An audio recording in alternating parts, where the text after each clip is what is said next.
Kagagaling lang umihi ni Dante at pabalik na sana siya sa kubo kung saan naroon ang kanyang mga tauhan nang mapansin niya si Mang Paeng at Aling Dolores na nagbubulungan. Dala ng kuryosidad ay naglakad siya papalapit at nagtago sa likod ng dingding para makinig sa usapan ng dalawa. Narinig niyang sinabi ni Aling Dolores na nagawa umano nito ang pinapagawa ng asawa. Sigurado ka bang ininom nila ang kapeng may pampatulog na ibinigay mo sa kanila? Baka mamaya bigla tayo magkaproblema nito. Napakunot ang noo ni Dante sa kanyang narinig. Iniisip niya kung sino ang tinutukoy ng mag-asawa. Nang mapatingin siya sa kanilang kubo, biglang bumundol ang kaba sa kanyang dibdib. Malaki ang mga hakbang na naglakad siya papunta roon. Nang makapasok, naabutan niya ang kanyang mga kasamahan na natutulog. Isa-isa niyang nilapitan ang mga ito para gisingin. Subalit ni isa sa mga ito ay wala man lang nagising. Dahil doon, napuno ng pagdududa si Dante. Natitiyak niyang ang mga kasamahan niya nga ang tinutukoy ni Mang Paeng at Aling Dolores. Bigla siyang naging alerto nang makarinig siya ng mga yapak na papalapit. Kinuha niya ang baril sa kanyang bewang. Subalit nanlumo siya nang makitang walang lamang bala ang kanyang magasin. Tumingin siya sa kanyang mga kasamahan at doon niya lang napagtanto na pati ang mga armas ng mga ito at ang iba pa nilang mga armas ay nawawala na rin. Pilit na pinakalma ni Dante ang kanyang sarili at nagkunwaring hindi niya pa rin alam ang lahat. Naglakad siya palabas ng kubo at sa pintuan pa lang ay nakasalubong na niya si Mang Paeng. Oh, parang gulat na gulat ka yata at namumutla ka pa. Para kang nakainom ng suka. Ayos ka lang ba, Kapitan? Opo, Mang Paeng. Masakit lang po ang tiyan ko. Ganun ba? May dala akong kape rito. Magkape ka na muna. At sasabihin ko kay Dolores na pairamin ka ng langis. Para naman kahit papano guminahawa ang pakiramdam mo. Napatingin si Dante sa bitbit nitong tasa ng kape. Alam niyang sa oras na inumin niya yon ay matutulad na rin siya sa kanyang mga kasamahan. Bumalik ang tingin niya sa muka ni Mang Paeng. Nakangiti ito ng matamis sa kanya. Kaya naghinala siya na alam na nitong alam niya ang mga nangyayari. Dinampot niya ang tasa ng kape at dahan-dahang inilapit sa kanyang bibig. Habang ginagawa niya yon, ay ramdam niya ang presensya ng mga tao sa paligid. Halos lahat ng naroon ay sa kanya nakatingin at hinihintay na lagukin niya ang laman ng tasa. Pakiramdam ni Dante ng mga sandaling yon ay isa siyang tupa na napapalibutan ng mga mababangis na lobo. Sa halip na inumin ang laman ng tasa, isinaboy niya yon sa muka ni Mang Paeng at pagkatapos ay mabilis na tumakbo. Tinahak niya ang direksyon papunta sa kakahuyan na nasa malapit. Wala pang 5 minuto ay narinig niya na may humahabol sa kanya. Kaya mas lalo niya pang binilisan ang pagtakbo. Bago pa siya makarating sa kakahuyan, ay nakaramdam na siya ng pagod. Kaya naisip niyang magtago sa isa sa mga bahay na naroon. Kumatok siya sa pinakahuling bahay at nakiusap sa lalaking nagbukas sa kanya na patuluyin siya. Nang sabihin niya rito na may humahabol sa kanya at nasa panganib ang buhay niya, ay kagad naman siya nitong pinapasok. Inutusan siya nitong magtago sa ilalim ng katre na nasa tapat ng pintuan. Makalipas ang mahigit 10 minuto, ay may sunod-sunod na kumatok mula sa labas. Binuksan ng lalaki ang pinto at narinig niyang sinabi nito sa mga naghahanap sa kanya na hindi siya nito nakita. Nakahinga siya ng maluwag nang marinig niya ang mga yapak na papalayo. Kasunod noon, sinilip siya ng lalaki at sinabing pwede na siyang lumabas dahil wala na ang mga humahabol sa kanya. Lumabas siya mula sa kanyang pinagtataguan at nagpalipas muna ng ilang minuto bago nagpaalam. Pagbukas na pagbukas niya ng pintuan, laking gulat niya nang bumungad sa kanya ang nakangising muka ni Mang Paeng. Akala mo ba makakatakas ka? Wala pa nakakatakas sa amin, bata.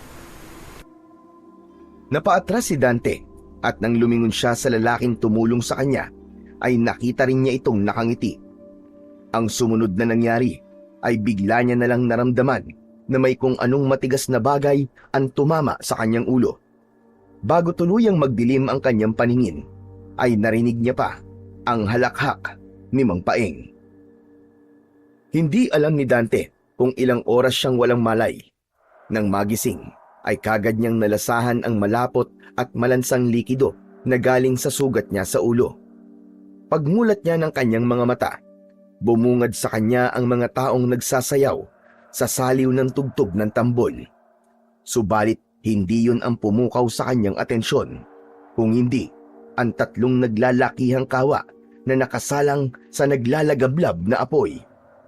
Lihim siyang nagtaka kung para saan ang mga yon. Sumunod niyang napansin ay ang mga mesa at upuan na nakahilera.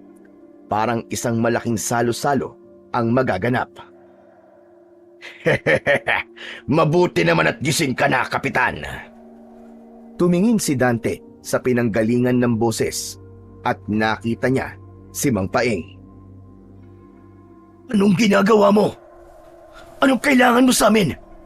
Sino nag-utos sa'yo na gawin ito?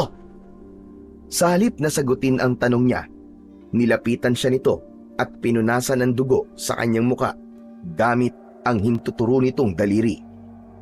Gusto niyang maduwal ng mga sandaling yun.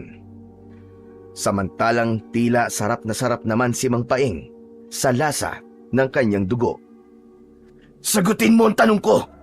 Anong kailangan mo sa amin? Kayo mismo ang kailangan namin, Kapitan. Pagkasabi nun, ay lumapit si Mang Paeng sa isang grupo ng mga kalalakihan at may sinabi. Sabay-sabay na tumayo ang mga ito at naglakad papuntang kubo kung saan naroon ang kanyang mga kasamahan. Nang lumabas, may kanya-kanya ng buhat ang mga lalaki.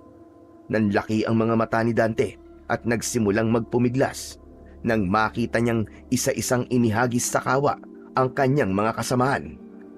Wag! Tama na! Bitiwan niyo sila! Tama na! Yun ang mga katagang paulit-ulit na isinisigaw ni Dante habang pilit na kumakawala sa pagkakatali. Subalit hanggang sa matapos ang mga kalalakihan, ay wala man lang siyang nagawa para iligtas ang kanyang mga tauhan. Ang sumunod na mga nangyari ay naging kahindik-hindik para kay Dante. Nasaksihan niya kung paanong nilantakan ni Mang Paeng ang katawan ng kanyang mga kasamahan. Sa kabila ng samot-saring emosyon na kanyang nararamdaman, hindi niya maiwasang masuka dahil sa pandidiri. Pagkatapos kumain ni Mang Paeng, ay muli siya nitong nilapitan. Kumusta na ang pakiramdam mo, Kapitan? Kinakabahan ka na ba? Dahil ikaw na ang susunod. Anong klaseng nilalang kayo? Bakit kayo nagagawang kumain ng kapwa niyo tao? Mga demonyo kayo! Sa halip na sagutin ang tanong niya, nanlaki ang mga mata ni Dante dahil biglang nag-iba ang anyo ng kanyang kausap. Naging isang nakakakilabot na nilalang ito na may matutulis na mga ngipin at kuko.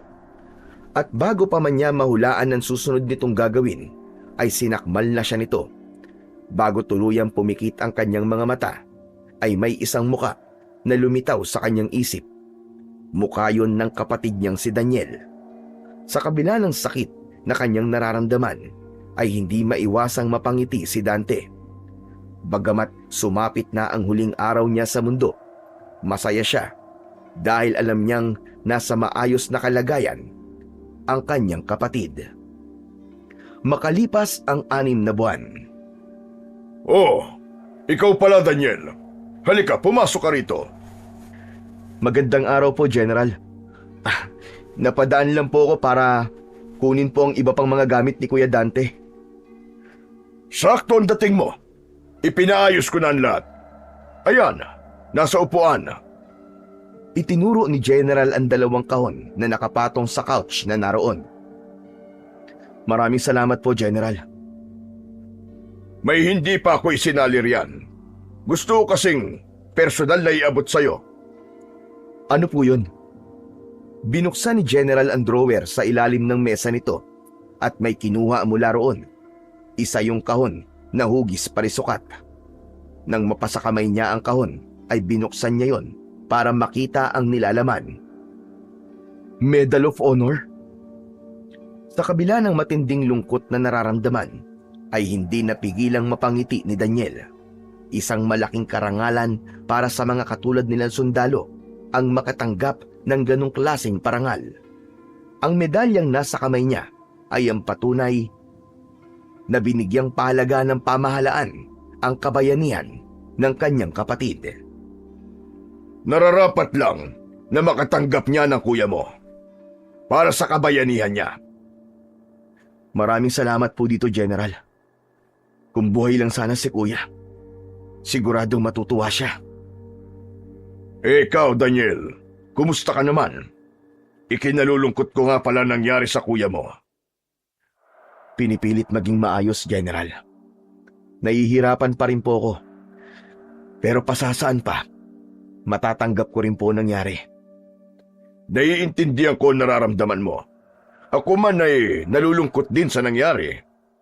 Matagal kong nakasama sa serbisyo ang kuya mo. Marami-rami na rin kaming pinagsamahan. Hindi pa rin po ba nauhuli ang mga rebelding pumatay sa kanila? Hindi pa rin. Masyado silang magaling magtago. Pero huwag ka mag-alala. Sasabihin ko kagad sa'yo kapag may maganda ng resulta. Aasahan ko po yan, General. Sige po, magpapaalam na po ako. Maraming salamat po uli. Walang problema, Daniel. Anytime. Nakipagkamay muna si Daniel sa kanyang kausap bago siya tumalikod at naglakad papalapit sa dalawang kahon. Pinagpatong niya ang mga yon at binuhat palabas. Nang makarating siya sa kanyang sasakyan, una niyang isinakay ang mga kahon sa likuran bago siya sumakay. Makalipas lamang ang ilang sandali, ay tinatahak na niya ang kahabaan ng kalsada. Bago tuluyang umuwi, huminto muna siya sa isang convenience store at bumili ng canned beer. Kalat na ang dilim sa paligid nang makarating siya sa kanila. Dumiretso siya sa kanyang silid. Ibinaba niya ang dalang mga kahon sa ibabaw ng kama at pagkatapos ay muli siyang bumaba at uminom sa sala. Habang umiinom ay nanonood siya ng palabas. Pasado 10:00 na nang mapagpasyahan niyang pumanhik sa kanyang kwarto. Pero sa halip na mahiga, binuksan niya ang inuwi niyang kahon at tinignan niya ang mga naroong gamit ng kanyang Kuya Dante. Isang maliit na kahon na may nakasulat na pangalan niya ang pumukaw sa atensyon ni Daniel habang naghahalongkat. Nang buksan niya yon, ay bumungad sa kanya ang isang relong pambisig. Kalakip ang isang maikling mensahe na isinulat mismo ng kanyang Kuya Dante. Hindi maiwasang maging emosyonal ni Daniel matapos basahin ang naturang mensahe. Nakasaad doon kung gaano ito ka-proud sa kanya bilang nakatatandang kapatid. Maraming salamat dito, Kuya. Hindi ko alam na may nakahanda ka na pala na regalo sa akin bago ka pa mawala. Habang nagsasalita, ay nakatingin si Daniel sa litrato ng kanyang kuya. Iniisip niya na lang na kunyari ay nasa harapan niya ito. Miss na kita, Kuya. Kung nasan ka man ngayon, sana masaya ka. Ikumusta mo na lang ako at iyakap kina mama at papa kapag nakita mo sila dyan. Pakisabi na rin na miss ko na sila. Isang mapait na ngiti ang sumilay sa labi ni Daniel matapos niyang bitiwan ang mga katagang yon. Parang kailan lang ay litrato lang ng kanyang mga magulang ang kinakausap niya. Ngayon ay kasama na rin ang litrato ng kuya niya. Ang daya mo! Ang daya-daya mo, Kuya! Iniwan mo ako eh. Ikaw na nga lang ang meron ako. Mag-isa na lang tuloy ako ngayon. Simula ng bata pa siya, ay sanggandikit na niya ang kanyang kuya. Sa katunayan nga, nang maulila sila sa mga magulang, ay ito na ang umako sa lahat ng responsibilidad. 10 taon lamang siya noon at 18 naman ang kanyang kuya. Para matustusan ang kanilang mga pangangailangan, ay pinagsabay nito ang pagtatrabaho at pag-aaral. Siya ang naging saksi sa lahat ng paghihirap at sakripisyo nito para lang makapagtapos at maging isang ganap na sundalo. Hindi man lang ako nagkaroon ng pagkakataon na pasalamatan ka sa lahat ng ginawa mo para sa akin, kuya. Kung hindi dahil sa'yo, hindi sana ako nakapagtapos ng pag-aaral. Maraming salamat sa lahat, kuya. Salamat dahil kahit kailan ay hindi mo ako pinabayaan. Nagtagal pa ng ilang minuto ang pakikipag-usap ni Daniel sa litrato ng kanyang kuya bago niya yon ibinalik sa kahon, pati na rin ang iba pang mga gamit na hinalungkat niya. Pagkatapos niyang itago ang mga yon, ay napagpasya niyang lumabas at magpunta sa pinakamalapit na convenience store. Pinili niyang maglakad na lang para na rin mawala ang nararamdaman niyang pagkahilo dahil sa kanyang mga nainom. Suot niya ang paborito niyang leather jacket at hindi rin niya nakalimutang magbitbit ng combat knife bago umalis. Ilang madidilim na kanto at iskinita ang madadaanan ni Daniel bago makarating sa pinakaunang convenience store. Kaya mabuti ng sigurado, lalo na't 10 oras na ng gabi. Marami pa naman ang siraulo sa lugar nila. Kaya niya namang makipagmano-mano kung sakaling mapagtripan siya, pero mas maganda pa rin kung may mabubunot siya sa oras ng kagipitan. Isa yun sa mga natutunan niya sa pagiging sundalo, ang maging handa sa mga posibleng mangyari. Palagi ring ipinapaalala noon ng kuya niya na magdala siya palagi ng armas kapag lalabas ng bahay. Malapit na si Daniel sa kanyang destinasyon nang may marinig siyang kung anong ingay nang dumaan siya sa paradahan ng bus sa kanilang lugar. Dala ng kuryosidad, kusang humakbang ang kanyang mga paa at tinuntun niya ang pinagmumulan ng ingay. Marahan lang ang bawat takbang niya upang hindi siya makalika ng anumang ingay. Sa likod ng isang bus, doon natagpuan ni Daniel ang isang babae na pilit na hinuhubaran ng 2 lalaki. Panay ang pagpupumiglas nito at humihingi ng saklolo. Wala nang inaksayang sandali si Daniel. Lumapit siya sa kinaroroonan ng mga ito at sinipa ng malakas sa tagiliran ang isa sa 2 lalaki. Sa lakas ng ginawa niyang pagsipa, tumilapon ito at tumama ang likod sa likuran ng bus. Nagulat naman ang isa nitong kasama dahil sa biglaan niyang pagsulpot. Nang makabawi sa pagkabigla, ay tumayo ito at naglabas ng patalim. Nang umakto itong sasaksakin siya sa dibdib, ay pinihit niya paiwas ang kanyang balikat at hinawakan ng braso nitong may hawak na armas. Gamit ang isa niyang braso, siniko niya ang mukha ng lalaki. Hindi pa siya nakontento. Isinampay niya sa balikat niya ang braso nitong hawak-hawak niya at buong lakas na binuhat ang katawan nito pabaliktad. Napasigaw sa sakit ang lalaki nang humampas ang likuran nito sa simento. Bibigyan niya pa sana ito ng tadyak sa tiyan, pero hindi niya na ginawa dahil bigla itong nagmakaawa sa kanya. Mga siraulo kayo! Pagbibigyan ko kayo ngayon, pero sa oras na maulit tong ginawa nyo, pasensyahan na lang tayo. Sige na! Alis na! Mabilis pa sa 4:00 na kumilos ang 2 lalaki at nagkukumahog na tumakbo palayo. Miss, ayos ka lang ba? Hindi umimik ang babae. Nanatili itong nakaupo habang nakayakap ang 2 braso sa mga binti. Nang maiangat nito ang tingin, natulala si Daniel nang masilayan niya sa unang pagkakataon ang mukha nito. Hindi alam ni Daniel kung ilang segundo siyang nakatulala bago niya nagawang makapagsalita. Isuot mo to, miss. Hinubad niya ang suot niyang jacket at iniabot sa babae. Nang kumilos ito para tumayo, ay kagad siyang lumapit para tumulong dahil halatang nangihina pa ang katawan nito dahil sa nangyari. Maraming salamat sa tulong mo. Kung hindi ka dumating, baka nagtagumpay na ang mga yon sa masama nilang balak. Hindi maintindihan ni Daniel ang sarili kung bakit tila musika sa pandinig niya ang boses na yon ng babae. Ang sarap pakinggan.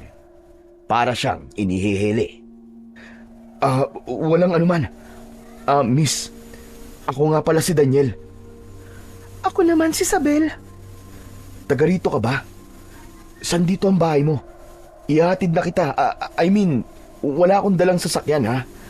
Sasabayan na lang kita sa paglalakad. Wag na. Nakakahiya naman. Malapit lang naman dito ang tinutuluyan ko. Hindi.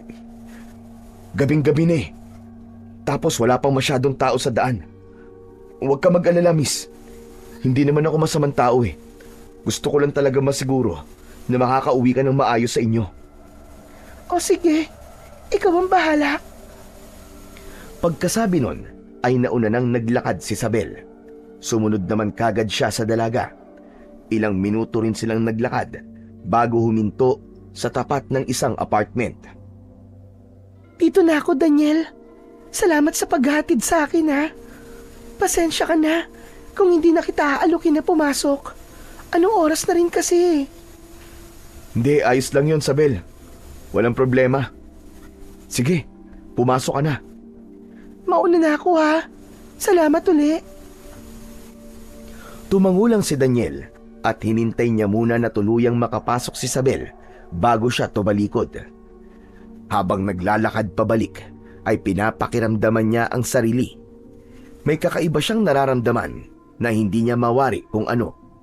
Basta ang alam niya lang, napukaw ni Isabel ang atensyon niya. Dumiretso na ng uwi si Daniel at nawala na sa isip niya ang dahilan kung bakit siya lumabas. Nang mahiga siya, ay laman pa rin ng isipan niya ang mukha ng isang babae na bago niya lang nakilala. Kinabukasan, naging masigla ang gising ni Daniel. Habang nagluluto ng sariling almusal, ay pasipol-sipol pa siya. Bandang 10:00 ng umaga, isang hindi inaasahang bisita ang kumatok. "Oh, General, napasugod po yata kayo. May problema po ba? Tuloy po kayo." Pumasok muna si General sa loob at naupo sa sofa bago nagsalita.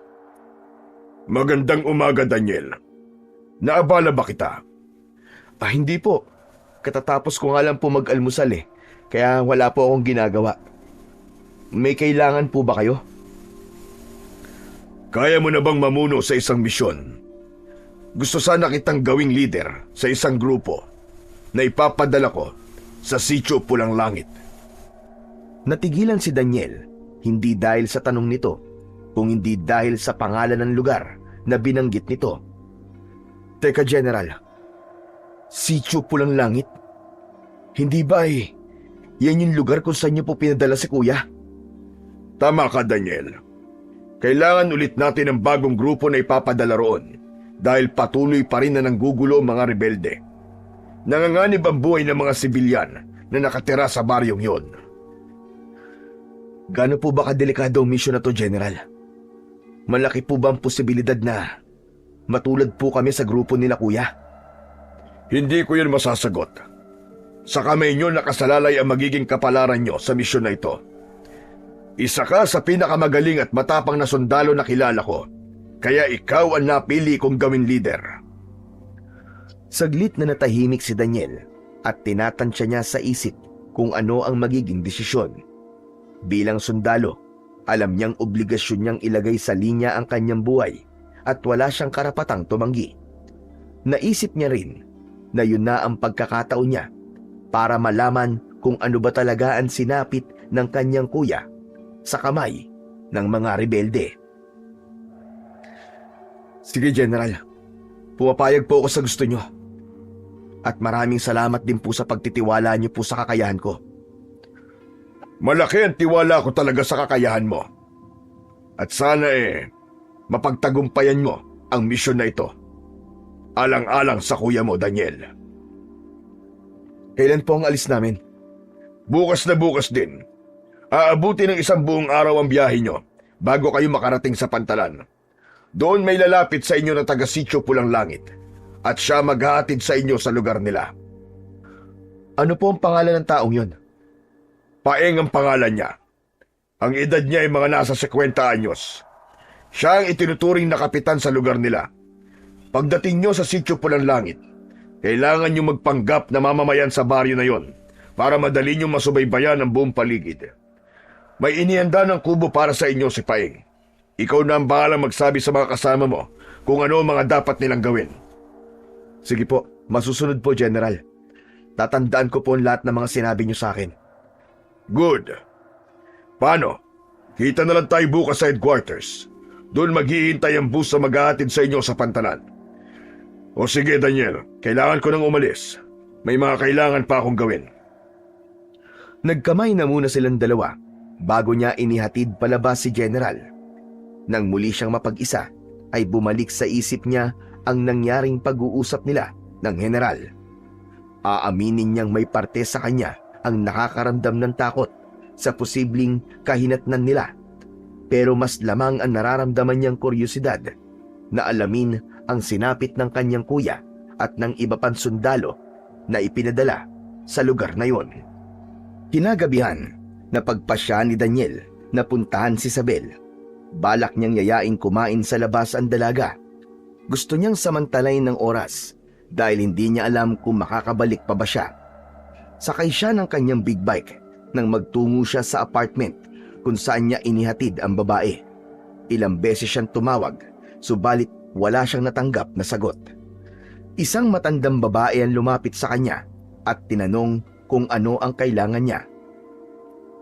Magandang gabi po. Nandyan po ba si Isabel? Pakisabi naman po nandito ako. Si Daniel kamo. Muling nagsalita ang babae at hindi niya inaasahan ang mga sinabi nito. Ayon dito, maaga raw na nagpaalam si Isabel. Umalis na raw ang dalaga at umuwi na ng probinsya.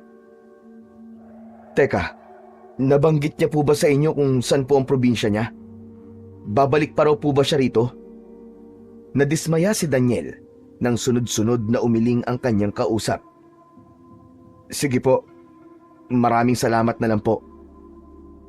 Bagsak ang balikat na sumakay siya sa kanyang motor at pinaharurot yun papalayo.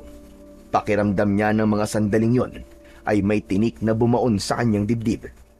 Natagpuan ni Daniel ang kanyang sarili na nasa loob ng isang bar at umiinom mag-isa. Hindi niya alintana ang ingay ng paligid dahil sa magkahalong malakas na tugtog at hiyawan ng mga taong naroroon. Madaling araw na siya umuwi at dahil lasing, kaagad siyang nakatulog pagkahiga niya pa lamang sa kanyang kama. Kung kahapon ay masigla ang gising niya, kabaligtaran naman ngayon. Bukod sa mabigat ang pakiramdam, masakit din ang ulo niya dahil sa rami ng kanyang nainom at hangover. Tinignan niya ang oras at bigla siyang napabalikwas ng bangon nang makita niyang 8:00 na ng umaga. Dali-dali siyang nagtungo sa banyo at naligo. Dahil nagmamadali, 5 minuto lang ata ang itinagal niya sa loob ng banyo. Hindi na siya nag-almusal matapos niyang maalala ang sinabi ng general na bus ang sasakyan nila at aabuti ng 1 araw ang biyahe. Pagkatapos niyang ayusin ang mga dadalhin niyang gamit, ay umalis na siya para magtungo sa headquarters. Pagdating doon, naabutan niyang naghihintay sa kanya ang general at ang ilang sundalo na makakasama niya sa misyon. Akala ko hindi ka na darating, Daniel eh. Pasensya na po, General. Medyo napasobra po ang inom ko kagabi, kaya tinanghali po ako ng gising. Kaya pala. Itulog mo na lang yan sa biyahe. O sige na, makakaalis na kayo. Mag-iingat kayo, soldiers. Sabay-sabay silang sumaludo kay General at sumagot ng Sir, yes sir. Good luck, Santos. Thank you, sir. Pagkasabi nun, ay sumakay na si Daniel at pumesto sa unahan, sa likuran ng driver. Wala pang 1 oras na nakakaalis ay nakaramdam na kagad siya ng antok. Isinandal niya ang likod sa upuan at pumikit. Hindi alam ni Daniel kung ilang oras siyang nakatulog. Nagising na lang siya nang maramdaman niyang huminto ang bus na sinasakyan nila. Pagtingin niya sa bintana, nakita niyang nasa tapat sila ng isang turo-turo na nasa gilid mismo ng kalsada. Hindi siya nagugutom pero bumaba siya para maghanap ng banyo. Umihi lang siya at bumalik din kagad sa loob ng bus. Makalipas ang ilang minuto ay bumiyahe na ulit sila. Dahil malapit ng maggabi, pinilit ni Daniel na wag nang makatulog matapos niyang mapansin na isa-isa nang nagsisitulugan ang mga kasamahan niya. Mas mabuti kung may isang gising sa kanila para may kasama ang driver. Habang umaandar ang bus ay nakatingin lang siya sa labas. Mataas na ang sikat ng araw nang makarating sila sa pantalan. Pagkatapos nilang makababa ay umalis din kagad ang bus na sinasakyan nila. Gaya ng ibinilin sa kanya ni General, nanatili sila sa tabi kung saan sila ibinaba ng bus. 30 minutos din silang naghintay bago niya napansin ang isang lalaki na kadadaong lang sakay ng isang bangka. Lumapit ito sa kanila at tumingin sa kanya at nagpakilalang si Mang Paeng. Ikaw na siguro si Santos, sir. Tama ba? Ako nga po, pero tawagin niyo na lamang po akong Daniel. O sige, sabi mo eh. O siya, tara na. Sigurado akong nagugutom na kayo, kaya nagpaluto ko kay Mrs. Hindi maiwasang magtaka ni Daniel dahil sa ikinikilos ng kanyang kausap. Tila ang sigla-sigla nitong magsalita at halos pati ang mga mata ay tumatawa. Nakapagtataka ang ganong galawan para sa isang taong nasa panganib ang buhay. Hindi bangat kaya nga sila naroon ay para iligtas sa mga ito sa kapahamakan. Malayo po bang pupuntahan natin? Hindi naman. Mga kalahating oras lang naman. Tara na. Magsisakay na kayo sa bangka. Nang magsikilos ang kanyang mga kasamahan, ay kumilos na rin si Daniel. Lumapit siya sa bangka at sumakay. Inabot nga ng mahigit kalahating oras ang kanilang naging biyahe bago nila narating ang kabila. Simula roon ay nagpatuloy sila sa paglalakad. Mahigit isang oras din silang nagpasikot-sikot bago makarating sa kanilang destinasyon. Pagpasok nila sa Sitio Pulang Langit, nakaramdam ng hindi maipaliwanag na pakiramdam si Daniel. Matapos niyang mapansin na sinusundan sila ng tingin ng bawat taong madaanan nila. Nagkunwari na lang siyang walang nakikita at nagpatuloy sa paglalakad. Tumingala siya sa langit matapos niyang mapansin ang kakaibang kulay noon. Mamula-mula yon kung kaya't medyo madilim ang paligid. Yun marahil ang dahilan kung bakit tinawag na Sitio Pulang Langit ang baryo na yon. Napansin niya rin ang klima. Mahangin at malamig ang lugar kahit tanghaling tapat. Ilang bahay ang dinaanan nila bago sila huminto sa tapat ng isang bahay kubo. Sa tingin ni Daniel, yun na ang pinakahuling bahay dahil kakahuyan na ang nakikita niyang kasunod. Binuksan ni Mang Paeng ang pintuan at pagkatapos ay tumingin sa kanya. Daniel, dito kayo tutuloy. May mga unan at kumot na sa loob. Kapag may kailangan kayo, yun lang ang bahay ko. Itinuro ng lalaki ang isa pang kubo na nasa tapat lang ng tutuluyan nila. Maraming salamat po, Mang Paeng. Pagkasabi nun ay nauna na siyang pumasok. Kagad naman sumunod sa kanya ang kanyang mga kasamahan. Sige na, magpahinga na muna kayo. Titignan ko lang kung nakahanda ng ipinaluto kong pagkain kay Mrs. Nang tumalikod si Mang Paeng, ay sumilip si Daniel sa nakabukas na bintana at tinignan ang paligid. Maayos, tahimik, at maaliwalas ang buong lugar. Taliwas sa inaasahan niya. Inaasahan niya kasi na magulo ang paligid na madarat na nila dahil ayon nga sa pagkakaalam niya ay palaging binubulabog ng mga rebelde ang lugar na yon. Pakiramdam tuloy ni Daniel, may kung anong misteryo ang bumabalot sa Sitio Pulang Langit. Umalis siya sa bintana at binalingan ang kanyang mga kasamahan. Ipapaalala ko lang na hindi tayo nandito para magbakasyon. Maging alerto kayo palagi. Hindi naman siguro lingid sa inyo kung gaano kadelikado ang misyon natin na to. Marami ng naunang grupong ipinadala rito at lahat sila ay hindi na nakabalik pa. Kasama na ang kuya ko. Huwag kayong maging kampante sa katahimikan ng paligid dahil hindi natin alam kung kailan susulpot ang mga kalaban. Tumigil sa pagsasalita si Daniel nang makita niyang papalapit sa kanila si Mang Paeng. Nakahanda na raw ang pagkain. Kain na muna kayo. Sa bahay na kayo kumain para makilala nyo na rin ang misis ko. Bagamat may pagtutol siyang nararamdaman, walang nagawa si Daniel kung hindi ang pagbigyan ang sinabi na yon ni Mang Paeng. Sabay-sabay silang lumabas at nagtungo sa bahay nito. Pagpasok nila, naabutan nila ang isang medyo may edad na rin na babae na abala sa pag-aayos ng mga pagkain sa mahabang mesa. Kaagad itong ngumiti nang makita sila. Siya nga pala si Dolores, ang asawa ko. Magandang araw po sa inyo, Aling Dolores. Ako naman po si Daniel. Sila naman po ang mga kasamahan ko. Nakipagkamay si Daniel sa babae at kagad naman niya itong tinanggap. O siya, sige na. Magsikain na kayo. Huwag kayong mahihiya. Kain na kain. Kayo po, Mang Paeng, hindi po ba kayo kakain? Nako, busog pa ako eh. Ito naman si Dolores ay kakakain lang daw. Huwag nyo na kaming alalahanin. Sige na, kumain lang kayo dyan. Nagsimulang kumain si Daniel at ang kanyang mga kasamahan. Dahil hindi siya sanay na kumain sa ibang bahay, nakailang subo lang siya at tumayo na kagad.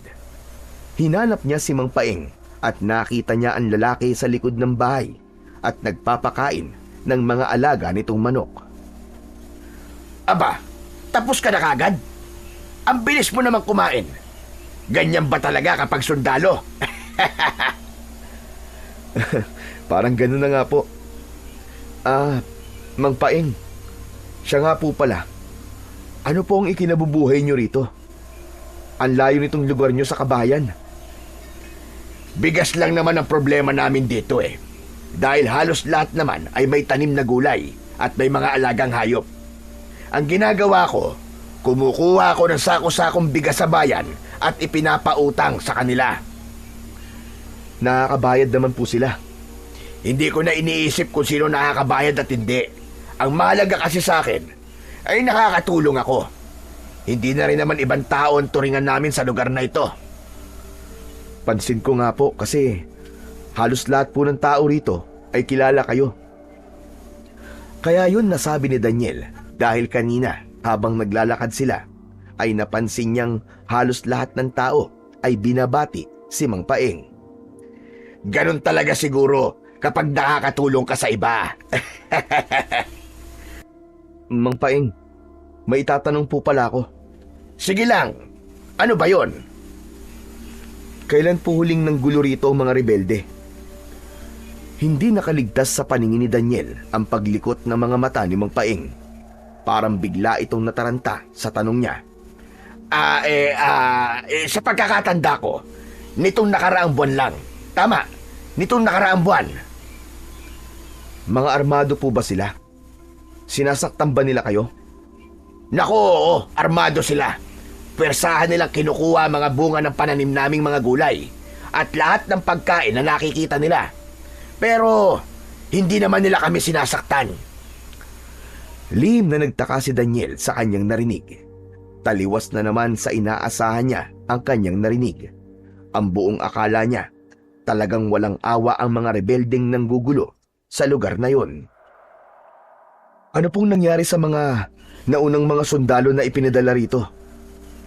Muli, napansin na naman ni Daniel na natigilan si Mang Paeng. Sa pagkakaalam ko po, 3 grupo na po ang ipinadala rito. Lahat sila ay hindi na nakabalik. Ano po ba nangyari?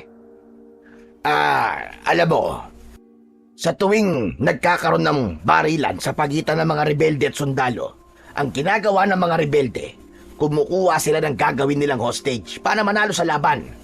Paulit-ulit na ganun ang nangyayari. Saan nila dinadala mga bangkay ng sundalong napapatay nila? Sa pagkakaalam ko sinusunog nila o kaya ibinabaon sa kung saan. Pero Mang Paeng, bakit hindi pa rin po kayo umaalis dito kahit paulit-ulit na kayong ginugulo ng mga rebelde? Dahil wala kaming pupuntahan. Dito kami sanay, sa ganitong lugar, sa ganitong pamumuhay. Hindi na muling nagsalita pa si Daniel. Sa halip, tinitigan niya na lang si Mang Paeng. O ano, Daniel? May itatanong ka pa ba?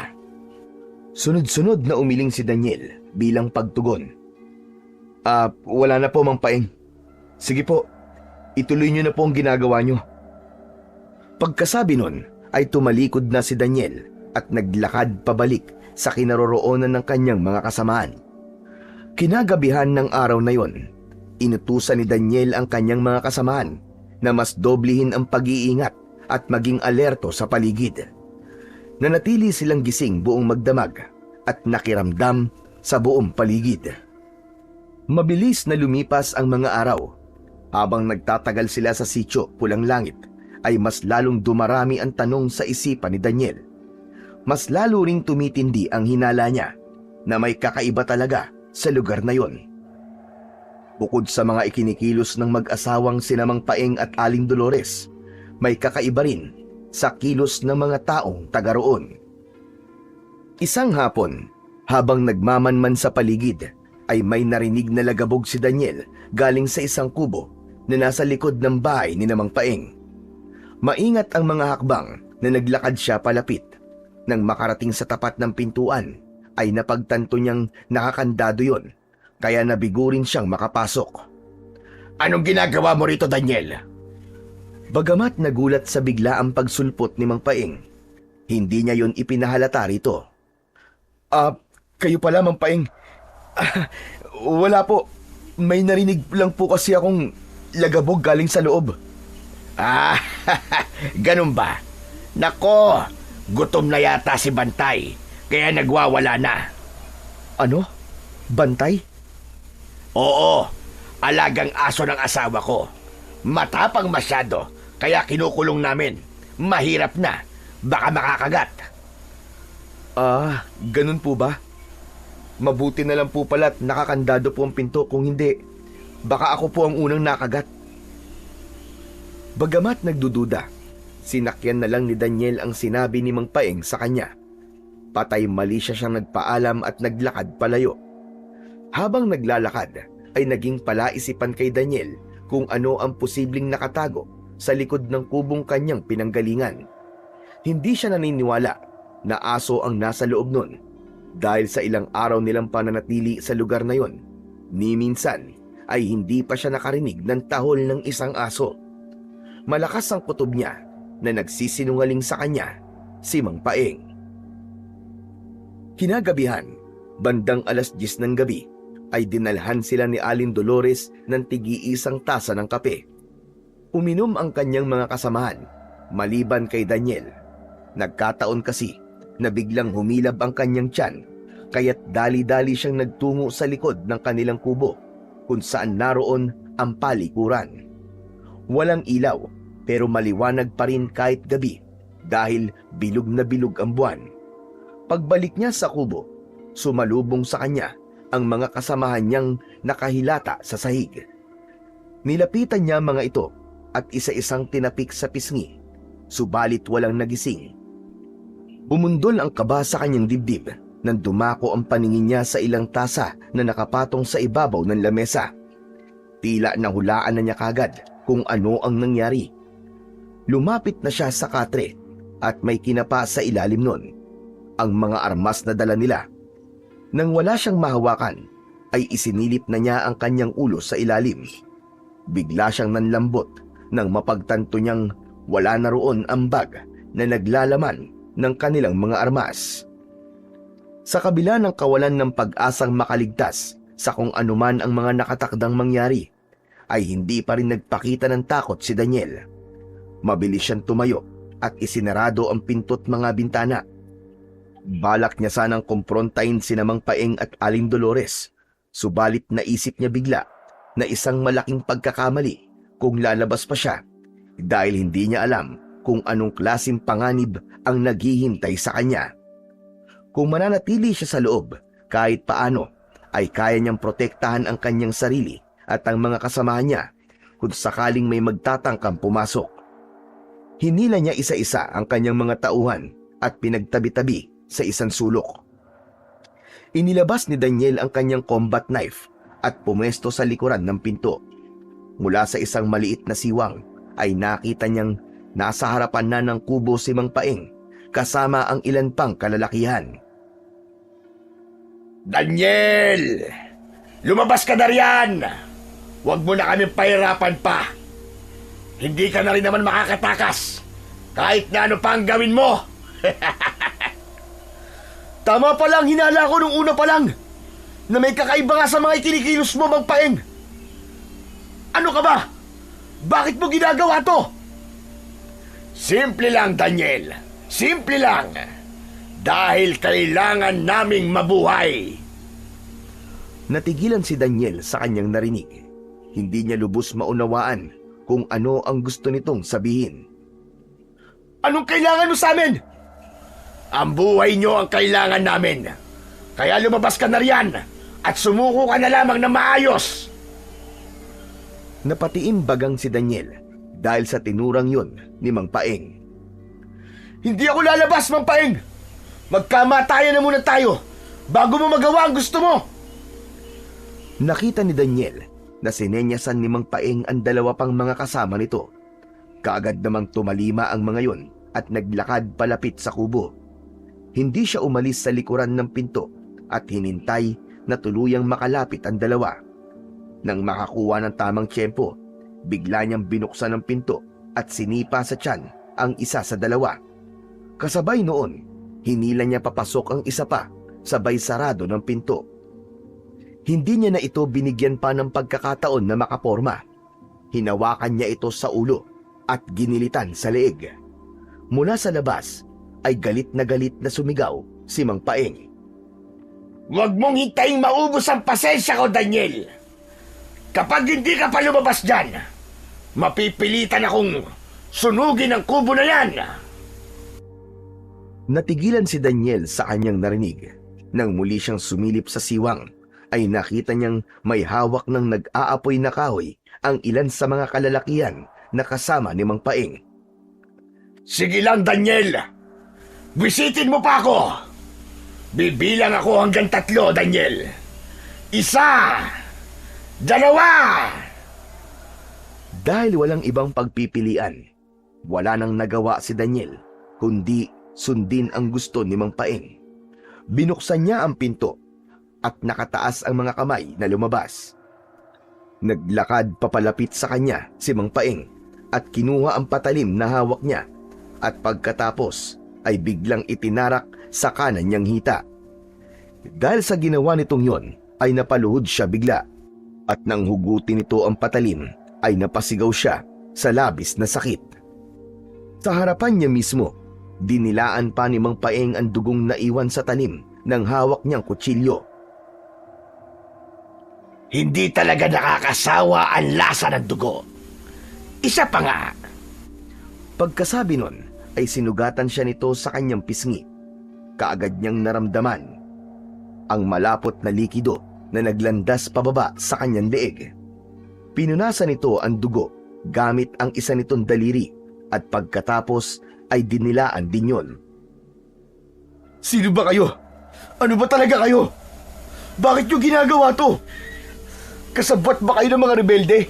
O kayo mismo mga rebelde? Ang dami mong tanong. Matulog ka na nga muna. Kinuha ni Mang Paeng ang isang kahoy na hawak-hawak ng isa sa mga lalaking naroon at bigla nito yung pinalo sa kanyang ulo.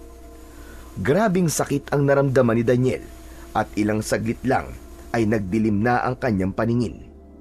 Nang magkaroon siya ng malay ay nakatali na siya sa isang upuan. Pag-angat ng muka niya ay sumalubong sa kanya ang nakangising muka ni Mang Paeng. Sakto ang gising mo. Masasaksihan mo ang lahat ng mga magaganap. Tumingin si Daniel sa paligid at doon niya lang napansin na tila nagkakasiyahan ang lahat. May mga mesa at upuan na nakahilera at merong mga sumasayaw.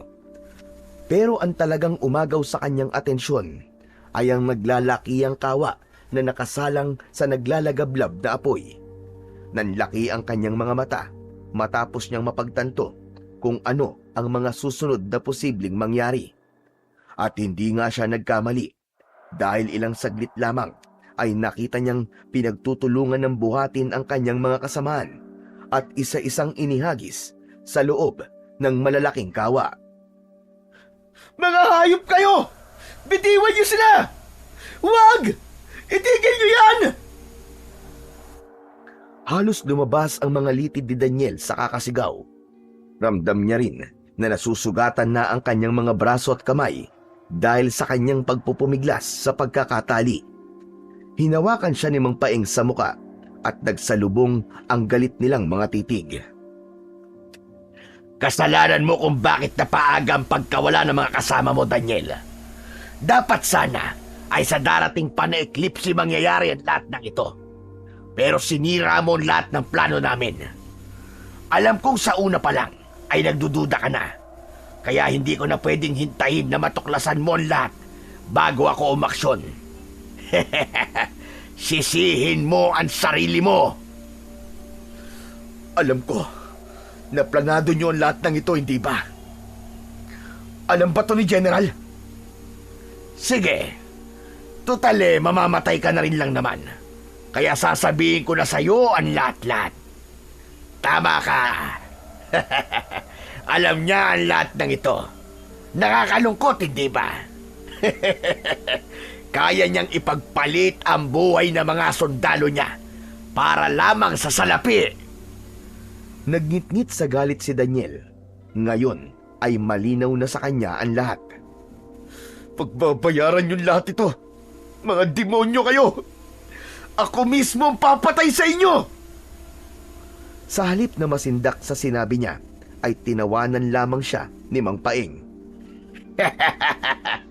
Nagagawa mo pa talagang manakot kahit nasa bingit ka na ng kamatayan. Isa kang hunghang. Hindi ako nananakot.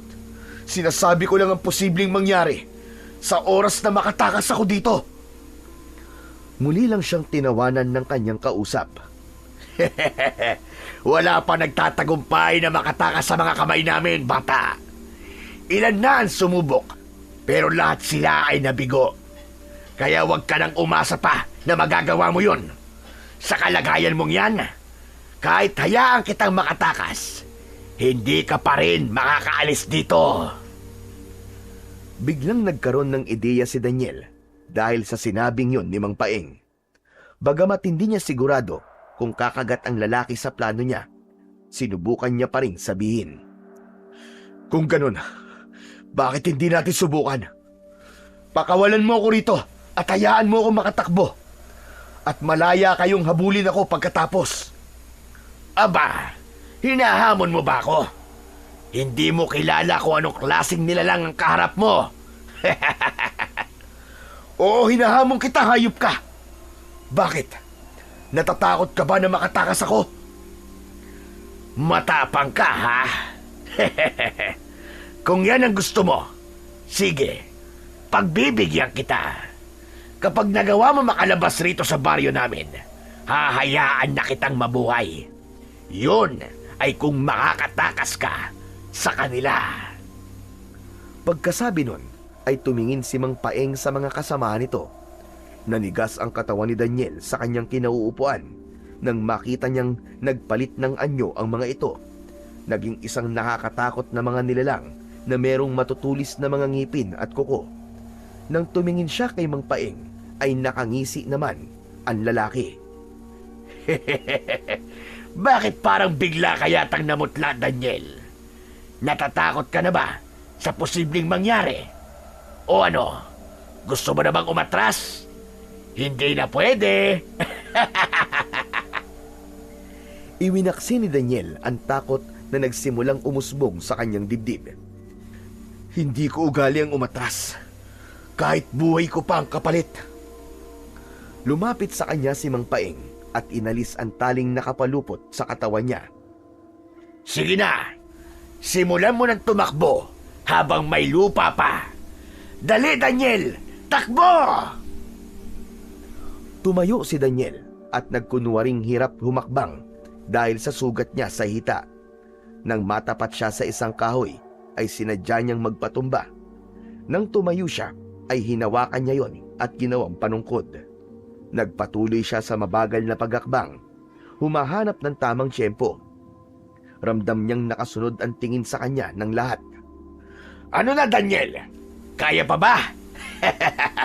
Hindi mo pala kayang tumakbo, tapos ang lakas ng loob mong maghamon. Gunggong ka talaga! Lihim na nasiyahan si Daniel sa kanyang narinig. Gumagana ang plano niya. Nagpatuloy siya sa paglalakad at nang matiyak niyang nasa tamang layo na siya, ay bigla siyang kumaripas ng takbo. Tinahak niya ang daan palabas ng baryo. May ilang nagtangkang humarang sa kanya, subalit nabigo dahil ginawa niyang pandepensa ang hawak-hawak niyang kahoy. Makalipas ang ilang minutong pagtakbo, ay nakalabas na siya ng sitio Pulang Langit. Hindi na siya nagulat nang paglingon niya ay may mga humahabol pa rin sa kanya. Nagpatuloy pa rin siya sa pagtakbo kahit ramdam niya ang pagsakit ng sugat niya sa hita. Malaking bagay na isa siyang sundalo. Nagagamit niya ang mga pinagdaanan niya sa training at ang mga taktika na natutunan niya. Nang matanaw niya ang kislap ng tubig dagat dahil sa liwanag ng buwan, ay mas binilisan niya pa ang pagtakbo. Ilang sandali pa ay nakarating na siya sa dalampasigan. Dahil wala siyang nakitang bagay na pwede niyang masakyan, ay hindi siya nagdalawang isip na lumusong at lumangoy. Bagamat malaki ang pagnanais niya na ipaghiganti ang nangyari sa kanyang mga kasamaan, hindi niya yun pwedeng gawin ngayon. Masyadong marami ang bilang ng mga kalaban. Hindi niya kakayaning harapin ng mga ito, lalo na't may sugat siya. Sa ngayon, kailangan niya munang makatakas. Sa oras na gumaling na siya, madali na lang para sa kanya ang bumalik sa lugar na yon para maghiganti. Ilang metro na ang layo niya sa dalampasigan nang dumating ang mga aswang na humahabol sa kanya. Ang buong akala niya ay susugod pa ang mga ito sa tubig. Pero nagkamali siya. Umatras sa mga aswang at nagsimulang magsitakbuhan pabalik sa kanilang pinanggalingan. Naisip marahil ng mga ito na malabo niyang matawid ang malawak na dagat, kaya hindi na nag-aksaya pa na habulin siya. O baka naghahanap lamang ng masasakyan. Dahil sa isiping yun, ay muli niyang ipinagpatuloy ang walang direksyon na paglangoy. Tumigil lang siya nang sumigid ang kirot sa kanyang sugat. Dahil doon, nahirapan siyang ikampay ang isa niyang paa sa ilalim ng tubig. Napangiwi sa sakit si Daniel dahil pakiramdam niya parang tinutusok-tusok yun ng karayom. Sinubukan niyang baliwalain ang sakit at nagpatuloy na lamang sa paglangoy. Subalit bawat kilos niya ay mas lalo lamang tumitindi ang pagkirot. Sa kalagitnaan ng kanyang paghihirap, napatingala si Daniel sa langit nang mapansin niya ang isang bagay na nagliliwanag. Nung una ay nalibang pa siyang panoorin yon. Ngunit nang mapagtanto niyang sa kinaroroonan niya yun babagsak, ay bigla siyang nataranta. Naging mabilis ang mga sumunod na nangyari. Bago pa man siya makaalis sa kanyang pwesto, ay bumagsak na ang bulalakaw sa kanya. Sa sobrang lakas ng puwersa, itinulak siya nun sa kailaliman ng tubig. Habang unti-unting lumulubog, ay ramdam niya ang pananakit ng kanyang buong katawan.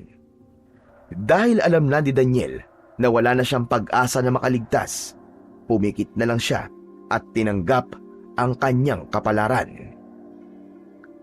Makalipas ang 3 araw, nagising si Daniel sa loob ng isang silid na yari sa kawayan ang bawat dingding. Nang bumukas ang pintuan at pumasok ang isang matandang lalaki, ay bigla siyang naalarma. Sino ka? Nasaan ako? Kasamaan mo ba sila? Tawagin mo na lamang akong Lolo Ernesto. Sino sila? Sino ang tinutukoy mo? At saan ka ba galing? Ano nangyari sa'yo? Hindi muna sumagot si Daniel, bagkus tinitigan niya ng maigi sa mata ang matanda. Gusto niyang tiyakin kung nagkukunwari lang ba ito. Sinalubong nito ang mga titig niya at dahil doon, natiyak niya na wala itong tinatago. Mahabang kwento po, Tatang eh. Pero paiiksiin ko na lang. May gusto pong pumatay sa akin. Teka, paano nga pala ako napadpad dito? Sa pagkakatanda ko, nalunod ako sa dagat. Nakita ka ng apo ko na palutang-lutang sa dagat. Siya ang nagdala sa'yo rito. Ano ba talaga nangyari sa'yo? Ang sabi mo merong gustong pumatay sa'yo. Ngunit wala ka naman sugat o galos sa katawan ni isa. Nagsalubong ang mga kilay ni Daniel dahil sa sinabi ng matanda. Imposible ang sinasabi nitong yon dahil natatandaan niyang sinaksak siya ni Mang Paeng sa hita, sinugatan sa pisngi at pinalo ng kahoy sa ulo. Pinakiramdaman ni Daniel ang kanyang sarili at ganun na lamang ang pagtataka niya nang mapansin niyang wala siyang nararamdamang kahit na anong masakit sa kanyang katawan. Hinawakan niya ang kanyang pisngi at nagulat siya dahil wala siyang nakapangsugat doon. Ganun din sa kanyang ulo at sa kanyang hita. Nakapagtataka naman na wala mga sugat ko. Tatang, ilang araw na po simula po nung mapunta ako rito. 3 araw pa lang naman ngayon. Bale, 2 araw kang walang malay. Ano? 3 araw pa lang? Pero bakit nawala kagad ang mga sugat ko? Kahit peklat, wala. Sigurado ka bang may mga sugat ka? Bakit wala kami nakita kahit nung unang araw mo pa lang dito? Sunod-sunod na umiling si Daniel. Hindi ko rin po alam, Tatang eh. Yun nga rin po ang ipinagtataka ko. Bakit nawala ng ganong kabilis sa mga sugat ko? Ano ba talaga nangyari sa'yo? Bakit hindi mo masabi-sabi sa akin? Bakit may mga taong gusto kang patayin? Ano ba ang kasalanan mo sa kanila? Ang totoo po niyan, Tatang, isa po akong sundalo. Ipinadala po kami rito para sa isang misyon. Ano ka mo? Misyon? Ano klaseng misyon naman yon? Tsaka, nasa na mga kasama mo? Dahil sa tanong na yon ni Mang Ernesto, muling bumalik sa isip ni Daniel ang nangyari sa kanyang mga kasamahan. Wala na po sila. Pinatay po sila mismo sa harapan ko. Halatang nagulat si Mang Ernesto matapos marinig ang sinabi niya. Ikinalulungkot ko nangyari sa mga kasamahan mo, iho. Kung ayos lang sa'yo, pwede ko bang malaman ang buong detalye? Tatang, may alam po ba kayo tungkol sa Sitio Pulang Langit? Sitio Pulang Langit? Aba, baryo ng mga aswang ang lugar na yon. May alam po ba kayo tungkol sa kanila? Wala gaano. Pero sa pagkakaalam ko, ginawa ng kuta ng mga aswang ang lugar na yon. Dahil hindi gaanong nasisikatan ng araw. Minsan ko nang nabalitaan na may mga bakasyonistang napadpad sa lugar na yon at hindi na muling nakita pa. Doon po ako nanggaling, Tatang. At tama po kayo. Aswang nga po ang mga nakatira sa lugar na yon. Paano ka namang napadpad doon? Dahil nga po sa isang misyon. Tinanggap ko ang misyon na yon dahil ang sabi sa akin nanganganib daw ang buhay ng mga taong nakatira doon dahil palaging ginugulo ng mga rebelde. Pero ang totoo pala, kaya kami pinadala ng aming general doon para gawing pagkain ng mga aswang. At ikaw lang ba nakaligtas? Opo, pero hindi ko po inaasahan na mabubuhay pa ako. Tinamaan kasi ako ng bulalakaw habang nasa gitna ako ng dagat. Ano? Bulalakaw ba ka mo? Sigurado ka ba riyan sa sinasabi mo? Sunod-sunod na tumango si Daniel bilang pagtugon. Sa akin po mismo bumagsak ang bulalakaw. Kaya nga po nagtataka ako, bakit buhay pa rin ako hanggang ngayon? Nilapitan siya ni Lolo Ernesto at hinawakan ang isa niyang kamay at pagkatapos ay pumikit ang matanda. Nagtataka man, hindi siya nag-abalang hilahin ang kamay niya. Alam ko na ngayon ang dahilan kung bakit biglang nawala ang mga sugat na sinasabi mo. Dahil yon sa kapangyarihang nananalaytay na ngayon sa mga ugat mo. Ano, Tatang? Kapangyarihan?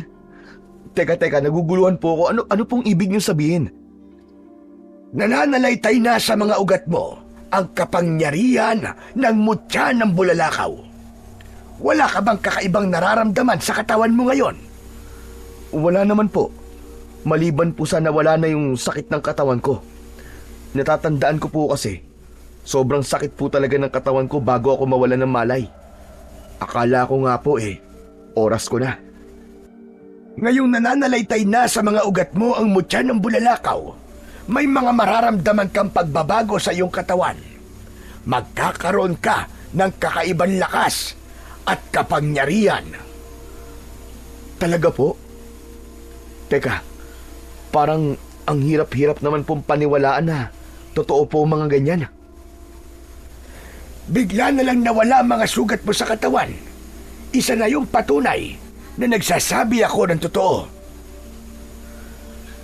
Ano pong alam niyo sa mga mutya, Tatang? Dati na rin ako nagkaroon ng ganyang mutya. Pero sa kasamaang palad, napunta yon sa kamay ng mga masasamang loob. Matapos nilang mabalitaan na nagtataglay ako ng mutya, dinukot nila ang pamilya ko at kapalit ng kanilang buhay ay kailangan kong ibigay sa kanila ang mutya. Ang akala nila, magagamit nila ang kapangyarihan ng mutya, pero hindi nila alam na mawawalan ito ng bisa sa oras na ginamit sa pansariling interes. Ano po nangyari? Nailigtas niyo po ba sila sa kamay ng mga dumukot sa kanila? Oo, nailigtas ko. Pero makalipas ang 3 araw, matapos nilang malaman na nawalan ng bisa ang mutya, muli nila akong binalikan. Nang araw na yon, bukod tangi ako at ang apo ko ang nakaligtas sa mga kamay nila. Teka lang po, nagawa niyo pong hawakan at maibigay sa iba ang mutya. Tama ka. Hindi ito katulad ng nangyari sa iyo. Ang mutya ng bulalakaw na napunta sa akin ay isang maliit na bato. Galing pa yon sa tatay ng tatay ko. Ipinamana sa akin. Kakaiba nangyari sa iyo dahil sa katawan mo mismo pumasok ang mutya na galing sa bulalakaw. Tatang, delikado po ba ito? Delikado kung gagamitin mo ang kapangyarihan nito sa kasamaan. Pero alam ko naman na wala akong dapat na ikabahala. Nararamdaman kong mabuti kang tao. Hindi ka pipiliin ng mutya kung ikaw ay masama. Marami po salamat, Tatang, sa tiwala niyo po sa akin.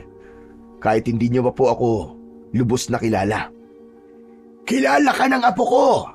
Siya mismo nagsabi sa akin na mabuti kang tao. Nagtaka si Daniel sa kanyang narinig. Ibig niyo pong sabihin magkakilala po kami ng apo niyo? Hindi. Pero ang sabi niya ay minsan nang nag-cruise ang landas ninyong dalawa. Nasan po siya? Gusto ko po siya makita. Bumibili lang ng lutong ulam. Maya-maya lang nandito na yon. Tang, nandito na po ako. Biglang bumilis ang tibok ng puso ni Daniel nang marinig niya ang sigaw na yon galing sa labas. Pamilyar kasi sa kanya ang boses na yon. Oh, yan na pala. Nariyan na pala siya. Kaya mo na ba tumayo? Halika at ipapakilala kita sa apo ko. Tumango si Daniel at bumangon sa pagkakahiga. Nakasunod siya kay Lolo Ernesto nang lumabas ito ng silid. Pakiramdam ni Daniel ay biglang tumigil sa pag-ikot ang kanyang mundo nang makita niya kung sino ang apo na tinutukoy ng matanda. Mabuti naman at nagkamalay ka na. Kumusta ang pakiramdam mo? Ayos lang naman. Maraming salamat sa pagliligtas sa akin, ha? Wala yon. Tara, kain na. Nang maupo ang dalawa, ay lumapit na rin siya at naupo sa tabi ni Isabel. Kumakain ka ba ng gulay? Ito lang kasi yung nabili ko sa karinderya. Aba, oo naman. Mas gusto ko pa nga ang gulay kaysa sa karne. Ang galing. Pareho pala tayo. Mahilig din ako sa gulay eh. O siya, kumain ka na. Itong adobong sitawan tikman mo. Sigurado ako, magugustuhan mo ang lasa niyan. Dinampot ni Isabel ang isang mangkok na may lamang adobong sitaw at nilagyan ang plato niya. Nang sumubo siya, ay nakatingin pa sa kanya ang dalaga at tila hinihintay ang magiging reaksyon niya. Masarap nga! Ngayon lang ako nakatikim ng adobong sitaw na ganito. Napangiti ang dalaga sa sinabi niyang yun. Yun ang unang beses na nakita niya itong ngumiti, kaya hindi niya maiwasang tumitig. O, diba? Sabi ko na nga ba't magugustuhan mo ang lasa niyan eh. Ehem. Baka naman, matunaw na ang apo ko sa kakatitig mo, Daniel. Bigla siyang nakaramdam ng hiya dahil sa biro na yun ng matanda. Hindi niya napansin na nahuli pala siya nitong nakatitig kay Isabel. Pagkatapos nilang kumain, tinulungan niya si Isabel sa pagliligpit ng mga pinagkainan. Kinagabihan, nagkaroon siya ng pagkakataon na makausap ang dalaga nang maispatan niya itong nagpapahangin sa balkonahe ng kanilang kubo. Isabel, nandito ka pala. Magandang gabi. Pwede ba ako maupo? Kaagad naman na umusog si Isabel nang makita siya. Ikaw pala? Bakit gising ka pa? Hindi ako makatulog eh. Ikaw, bakit gising ka pa? Hindi rin ako makatulog. Kaya naisipan kong magpahangin na lang muna dito. Parehas lang pala tayo. Daniel, pwedeng magtanong? Anong nangyari sa'yo? Bakit ka napadpad sa lugar na ito? Nang makita kitang palutang-lutang sa dagat, hindi ako makapaniwala na ikaw yon. Isabel, isa akong sundalo. Napadpad ako rito dahil sa isang misyon. Hindi ko alam na kaya pala kami pinadala sa lugar na yon para maging pagkain ng mga aswang. Kumbaga parang ipinain kami. Sa sitio Pulang Langit ba kayo pinadala? Alam mo rin ba tungkol sa baryo na yon?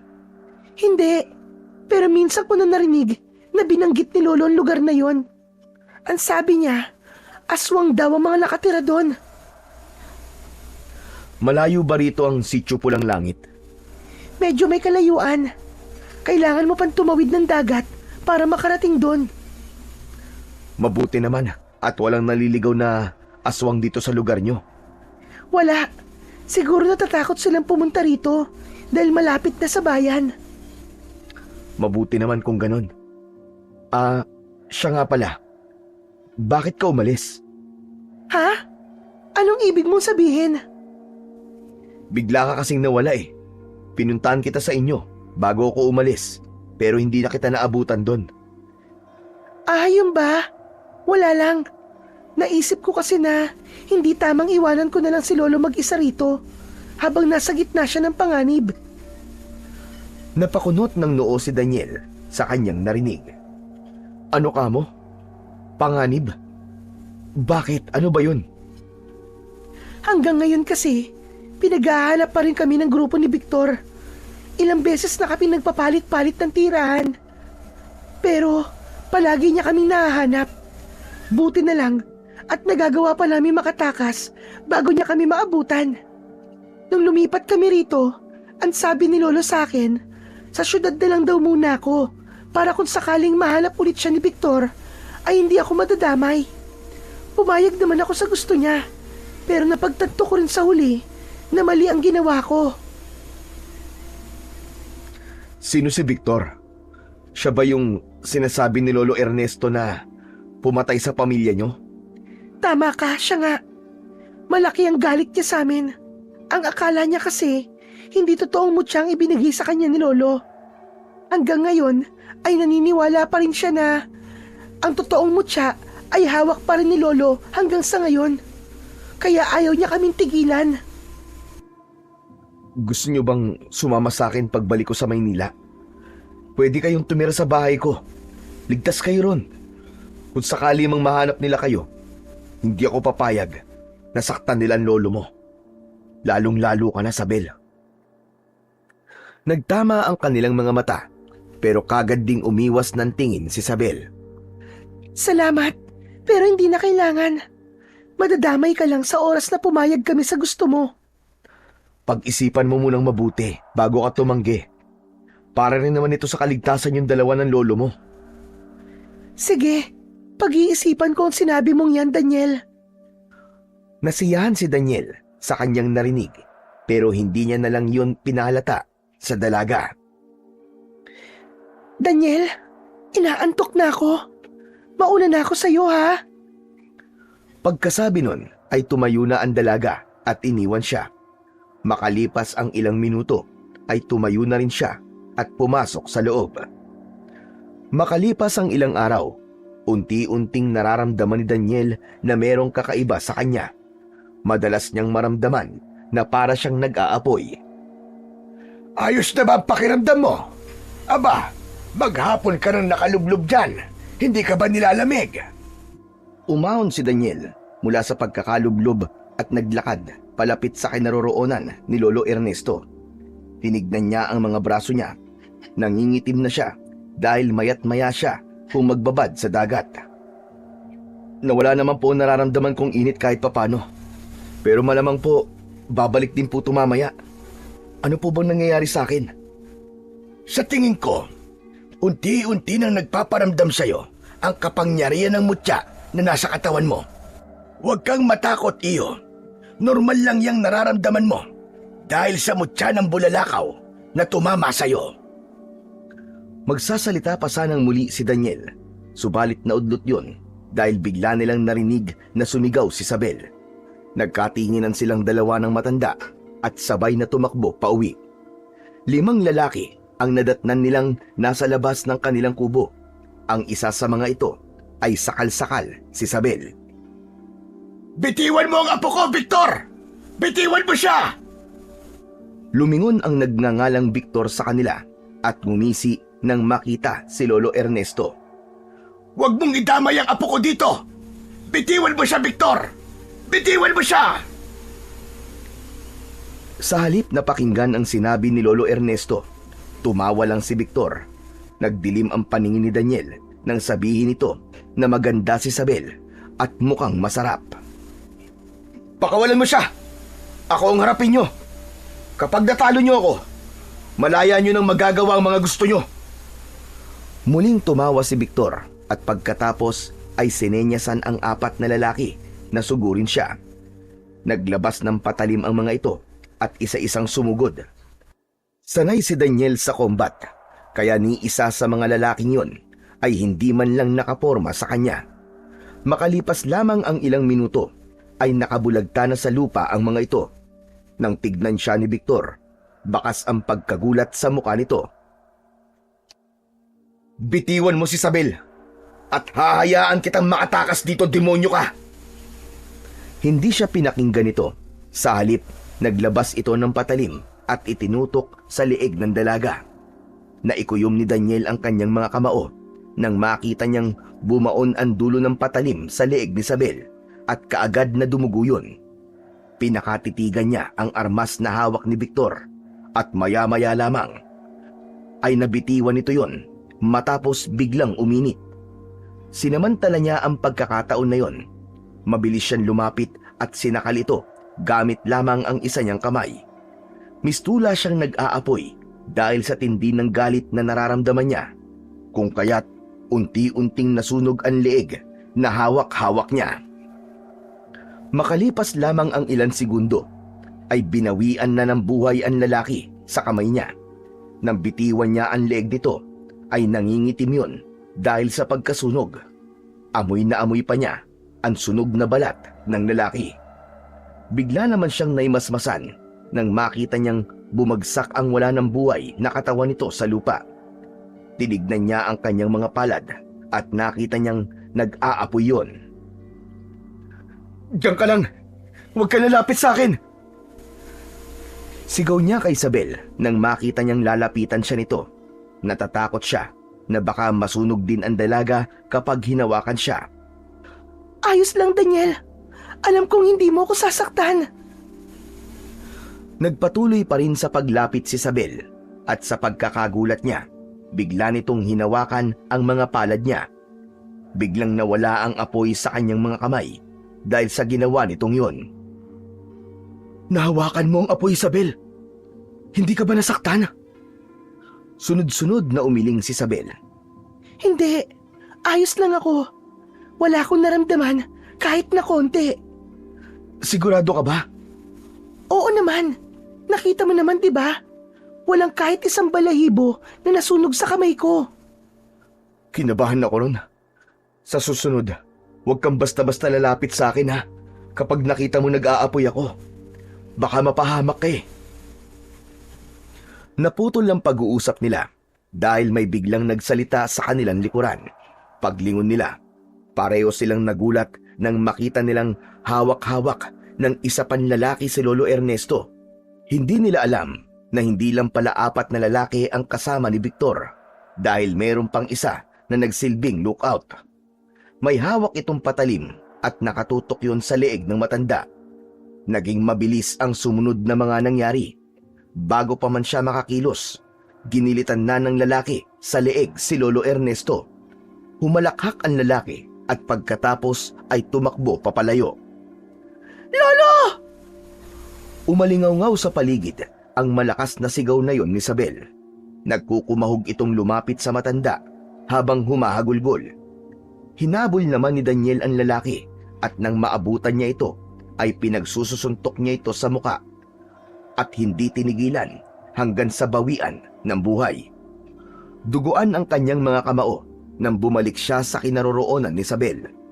Umiiyak pa rin ang dalaga habang yakap-yakap si Lolo Ernesto. Naupo si Daniel sa tabi ni Isabel at hinaplos niya ang likuran nito. Habang ginagawa niya yon, ay nakatingin naman siya kay Lolo Ernesto. Pati siya ay naluwa nang matiyak niyang wala na talagang buhay ang matanda. Kinagabihan, naging malungkot at napakatahimik sa loob ng kubo. Pagkatapos nilang mailibing si Lolo Ernesto, ay nagkulong sa kanyang silid si Isabel. Sa kanyang silid, hindi mapakali si Daniel. Nag-aalala siya para sa dalaga. Baka kung ano ang maisipan nitong gawin. Hanggang sa kalagitnaan ng gabi, nagising si Daniel nang may marinig siyang lagabog sa loob ng kwarto ni Isabel. Nagmamadali siyang bumangon at lumabas. Isabel! Isabel, ayos ka lang ba? Nang wala siyang matanggap na sagot sa dalaga, ay sinipa niya ng mabilis ang pinto at kagad naman yung bumukas. Nang makita niya ang dalaga na nakahandusay sa sahig, ay kaagad niya itong nilapitan. Napamura siya nang makita niya ang sugat sa pulso nito at ang isang kutsilyo na nasa sahig. Binuhat niya ang dalaga at ibinaba sa katre. Kumuha siya ng tela at tinalian niya ang sugat nito para maampat ang pagdurugo. Buong magdamag siyang nagbantay sa tabi nito at hinintay itong magising. Mataas na ang sikat ng araw nang magkamalay si Isabel. Kaagad niya itong nilapitan. Kumusta na ang pakiramdam mo, Isabel? Sa halip na sagutin ang tanong niya, ay tinignan siya nito ng masama. Bakit mo pa ako tinulungan? Hinayaan mo na lang sana ako mamatay. Hindi ko pwedeng gawin yun, Isabel. At bakit hindi? Sino ka ba sa akala mo? Isabel, naiintindihan ko nararamdaman mo. Pero hindi tama na ilagay mo ang sarili mo sa panganib. Delikado ang ginawa mo. Mali ka. Hindi mo ako naiintindihan. Dahil kung totoong naiintindihan mo ako, edi sana hinayaan mo na lang ako. Hahayaan kita magpakamatay. Sa tingin mo ba, kakayanin ng konsensya ko ang ganon? Edi lumabas din ang totoo. Tinulungan mo ako dahil ayaw mo makonsensya. Pero ang totoo, hindi mo naiintindihan ang pinagdadaanan ko. Palibhasa, hindi ikaw ang nawalan. Palibhasa, hindi mo alam ang pakiramdam na mag-isa na lang. Naiintindihan kita, Isabel. Maniwala ka. Naiintindihan kita. Hindi. Hindi mo ako naiintindihan! Hindi mo ako naiintindihan! Naiintindihan kita dahil nawalan na rin ako. Wala na akong mga magulang. Wala na rin akong kapatid. Ako na lang mag-isa.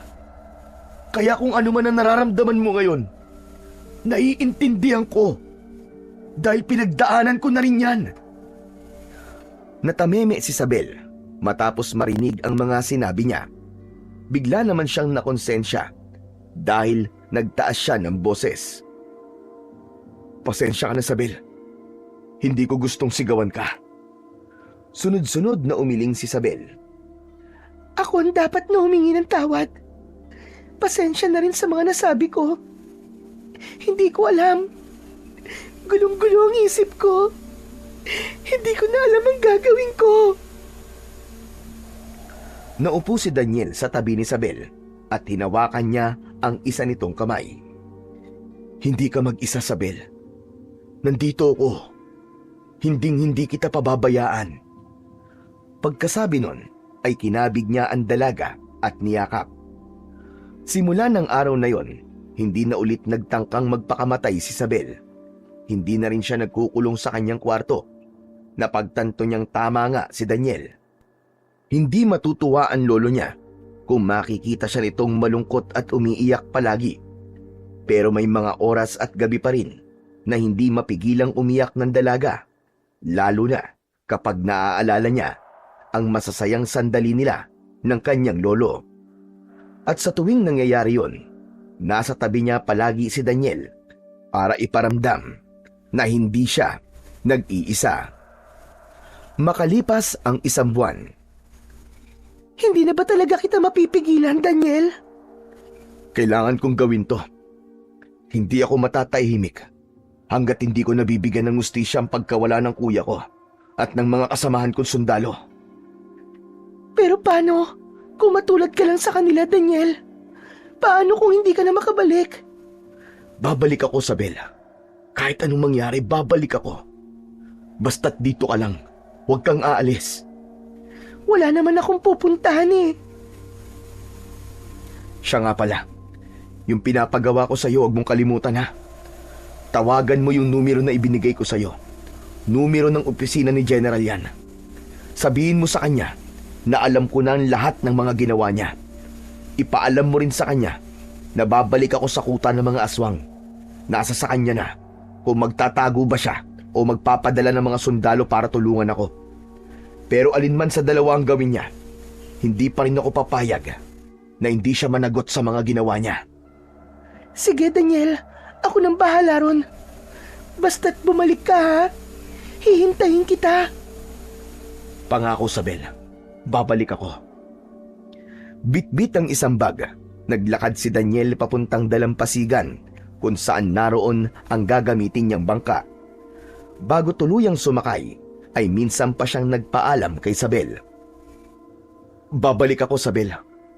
Hintayin mo ko. Mag-iingat ka, Daniel. Nang paandarin na ni Daniel ang bangkang dimotor, ay hindi na siya muling lumingon pa. Alam niyang nakasunod ang tingin sa kanya ni Isabel. Ayaw niyang makita ang lungkot sa mga mata nito. Dahil mas malayo ang pinanggalingan niya ngayon kumpara sa pantalan kung saan sila tumawid noon, kung kaya't inabot ng mahigit 1 oras bago siya nakatawid. Pagdating niya roon ay malapit ng dumilim. Binuwat niya ang bangka sa taas ng dalampasigan para hindi tangayin ng alon at itinali niya yon sa isang puno. Inilabas niya muna ang dala niyang flashlight bago siya nagsimulang maglakad. Bagamat 1 beses pa lang siyang nakapunta sa Sitio Pulang Langit, natatandaan niya pa rin ang mga dinaanan nila. Makalipas ang ilang oras na paglalakad, nakarating na siya sa kanyang destinasyon. Kaagad na naglabasan sa kani-kanilang mga bahay ang mga aswang nang makita siya. Ilan sa mga ito ay kagad na nagpalit ng anyo. Hindi pinansin ni Daniel ang gutom na tingin ng mga ito sa kanya at nagpatuloy lang siya sa paglalakad. Huminto siya nang nasa tapat na siya mismo ng bahay ni Mang Paeng. Nang makita siya ng lalaki, ay kagad itong napangisi. At talagang bumalik ka pa. Para saan? Para maghigante? Hindi ba sabi ko naman sa'yo nun, pagbabayaran mo ang lahat ng ginawa mo? At ito na ang araw na yon. Oras na para maningil. Sinong tinatakot mo? Kung nagawa mo makatakas noon, hindi na ngayon. Pagkasabi nun, ay inutusan nito ang mga aswang na naroroon na sugurin siya.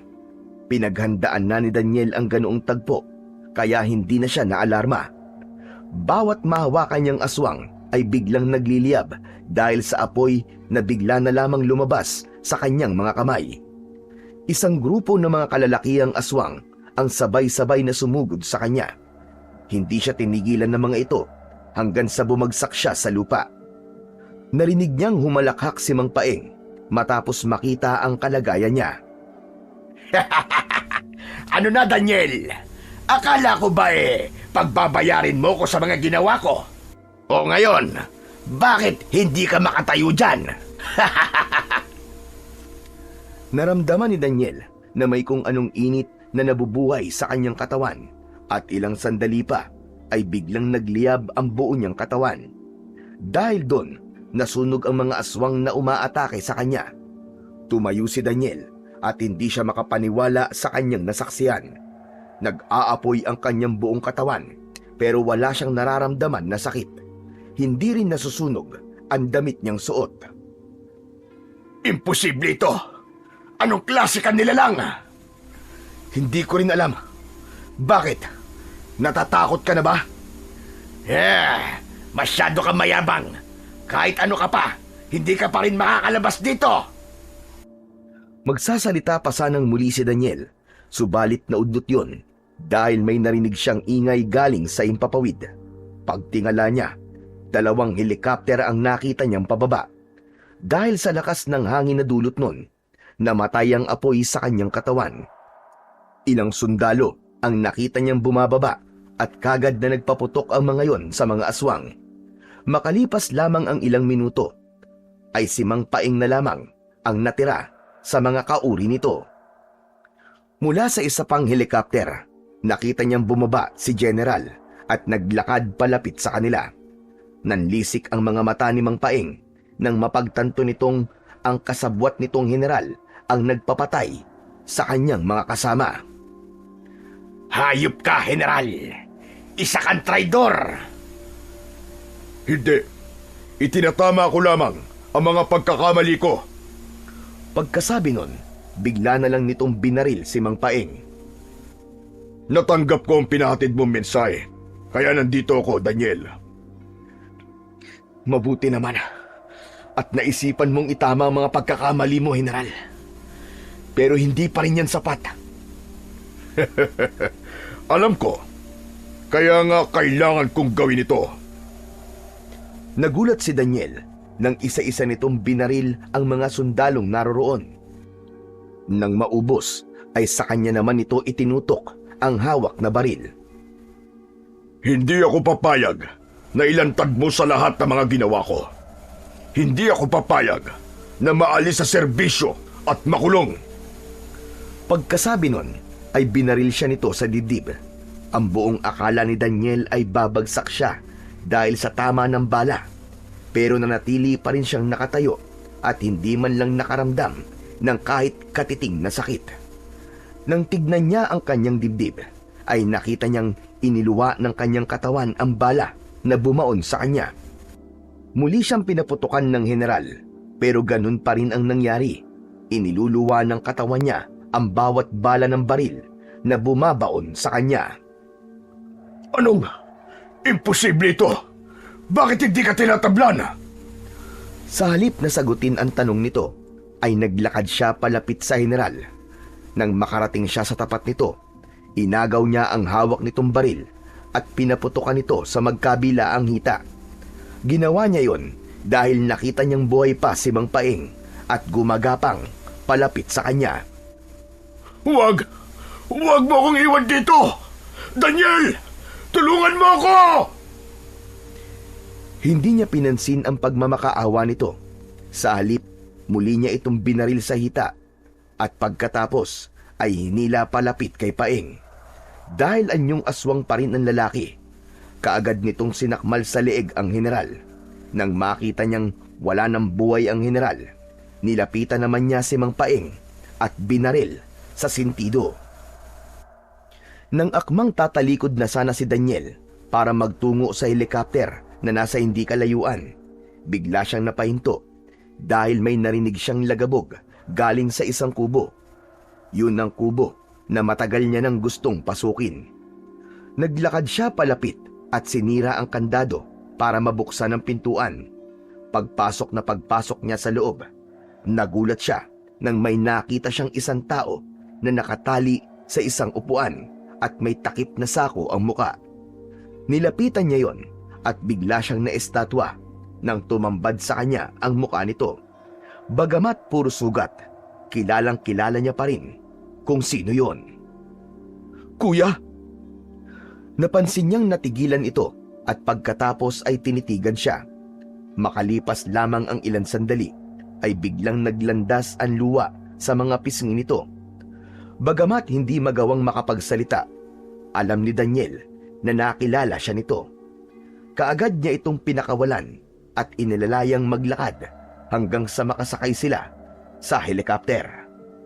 Bago niya yon paandarin, ay muli niya itong nilingon.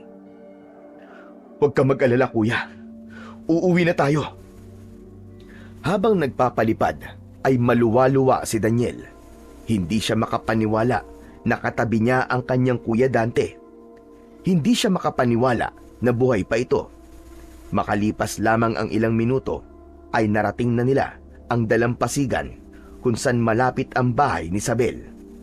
Hindi pa man siya tuluyang nakakababa, ay nakita na niya ang dalaga na tumatakbo papalapit sa kanya. Nang makababa siya, ay sinalubong siya nito ng mahigpit na yakap na kaagad naman niyang tinugon. Hindi ako nakatulog, Daniel, dahil sa sobrang pag-aalala. Natatakot ako.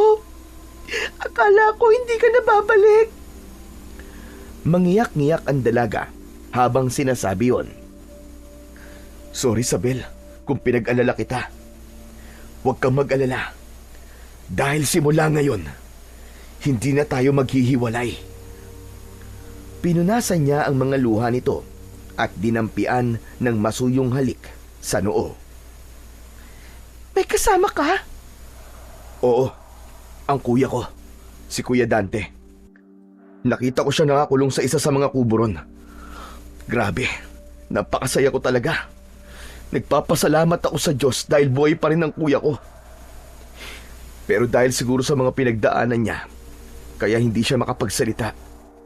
Ipapagamot ko na lang siya pagdating natin sa syudad." Masaya ako para sa iyo, Daniel. Mabuti naman at buhay pa pala ang kuya mo. So ngayon, babalik ka na ba sa Maynila? "Anong kayo? Kasama ka. Mag-empake ka na. Hihintayin kita." Sigurado ka, Daniel? Hindi mo naman ako responsibilidad eh. Baka naaawa ka lang sa akin, kaya gusto mo kong isama. Higit pa rin ang dahilan ko kung bakit gusto kitang isama. Ano muna ang dahilan mo? Hinawakan niya ang mga kamay ng dalaga at tinitigan ito sa mga mata. "Mahal kita, Isabel. Yun ang dahilan kung bakit gusto ko manatili ka sa tabi ko." Ha? Mahal mo ko? Totoo ba yan, Daniel? Ano bang gusto mong patunay para maniwala ka sa mga sinasabi ko? Kasal? Kung gusto mo bukas na bukas din, pakakasalan kita. Oo na. Naniniwala na ako sa'yo. Ito naman hindi mabiro. Gusto ko lang naman makatiyak na hindi awang nararamdaman mo sa akin. Pues hindi ako nagbibiro, Isabel. Gusto talaga kitang pakasalan. Pero hindi bukas. Hihintayin muna nating gumaling si kuya para masaksiyan niya ang pinakamasayang araw sa buhay ko. Payag ka naman sigurong pakasalan ako, hindi ba? Kahit saang simbahan, Daniel. Kahit saan. Makalipas ang ilang buwan, abot tenga ang ngiti ni Isabel habang naglalakad sa gitna ng altar. Hawak niya sa kanyang mga kamay ang palayok na naglalaman ng abo ng kanyang lolo. Pakiramdam niya ng mga sandaling yon ay katabi niya ito mismo at sinamahan siyang ihatid sa harap ng altar. Nang makarating siya sa tapat ni Daniel, kinuha nito ang palayok na hawak niya at ibinigay yon sa kanyang kuya Dante. "Napakaganda mo ngayon, Mrs. Santos." Naramdaman ni Isabel na namula ang magkabilaan niyang pisngi dahil sa itinawag nito sa kanya. Ikaw talaga? Nambola ka pa? Pasimple niya itong kinurot sa tagiliran na ikinitawa naman ito. Umayos ka nga. Nakakahiya naman kay Father, oh. Sumeryoso naman kagad ang mukha nito at pagkatapos ay naglakad na sila palapit sa kinaroroonan ng pari. Sa kalagitnaan ng seremonya, biglang namatay ang isang kandila na nasa harap ng altar dahil sa hangin. Makalipas lamang ang ilang segundo ay muli yung sumindi. Nang tumingin naman siya kay Daniel ay kinindatan siya nito. Halos kalahating oras ding nagtagal ang seremonya bago sila idiniklarang mag-asawa na. Congrats, Tol! Akalain mo yun? Ako ang panganay, pero naunahan mo pa ako mag-asawa. Ang lupit mo talaga. Salamat, kuya. Kung alam mo lang, sobrang saya ko ngayon dahil nandito ka. Hindi, Tol. Mas masaya ako para sa'yo. Bilang kuya, proud na proud talaga ako sa'yo.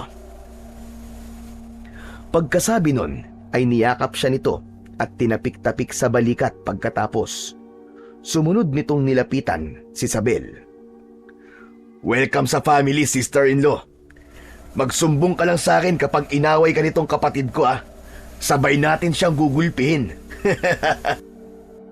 Natawa si Isabel sa sinabi ni kuya ni Daniel. Huwag ka magkalala, Kuya Dante. Dahil kayang-kaya ko na yung mag-isa.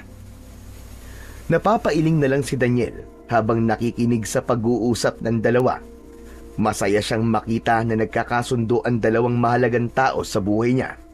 Siya na yata ang pinakamasayang tao sa mundo ng mga sandaling yon.